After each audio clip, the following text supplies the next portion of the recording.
আসে নাই, আপনার কাছে কেমন ভাবে মরতে এসেছে, কারণটা কি? ডাকতে বলতেছে, জিব্রাইল আমাকে বলে দিয়ে গেছে, ওরে পয়গম্বর,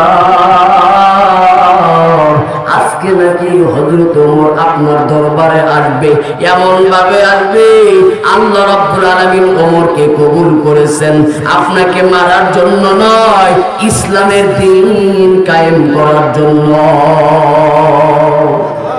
জোরে বলি আল্লাহু আকবার। হযরত ওমর রাদিয়াল্লাহু তাআলা আস্তে আস্তে নবী মুহাম্মদের দরবারের মধ্যে চলে গেলেন।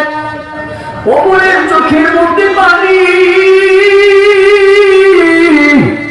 ওমর ডাকতে বলতেছেন, পয়গম্বর, আমি তো এতদিন ছিলাম জাহান্নামের আসামি, আমি তো এতদিন ছিলাম অমানুষ, আমি তো এতদিন ছিলাম অন্য পথের মধ্যে পড়ে গেছিলাম। ওরে নবী, এতদিন তো আমি দিন চিনি নাই, কোরআন চিনি নাই, আল্লাহকে চিনি নাই। ওরে পয়গম্বর, তাড়াতাড়ি কালেমা পড়ে মুসলমান বানায় দেন। আল্লাহ রাসূল সাল্লাল্লাহু আলাইহি ওয়াসাল্লাম কালেমা পড়াইলেন, মুসলমান বানায় দিলেন। ওই সময় ছিল নামাজের সময়, নামাজের মধ্যে ঘরে ঘরের মধ্যে নামাজ পড়ার জন্য যখন চলে যায়, হযরত ওমর ডাক দিয়ে বলে, পয়গম্বর, এখন আপনারা কি করবেন?